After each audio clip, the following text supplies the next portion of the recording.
អេផ្ដាច់ការដូចជាល្ងាចណាស់ដែរហើយណាតោះពួកយើងរៀបចំធ្វើដំណើរទៅផ្ទះរបស់ពួកយើងវិញទៅមែនវ៉ៃតោះឯងមកជីអីដែរគ្នាសុំដៃសារផងណាគ្នាមកដូចជាម៉ូតូរបស់គ្នានឹងណាចុះឯងពេលមកហ្នឹងឯងជីអីមកហ្នឹងហើយកាលពីព្រឹកមិញគ្នាមកជីផាសស្អាំហ្នឹងណានិយាយចឹងមិនផ្ដាច់ការឯងមិនជីឡានរបស់ឯងមក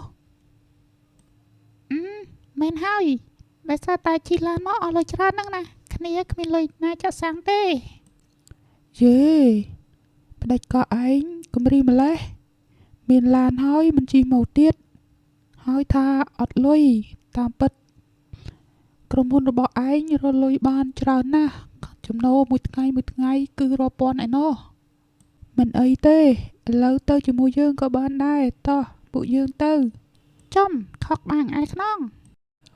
មកផ្ដាច់ការចាំការទៀតឡើងមកតោះទៅសម្លាញ់បើអញ្ចឹងគ្នាបើកទៅហើយណាតាំងឲ្យជាប់ប្រយ័ត្នធ្លាក់ដីណាសម្លាញ់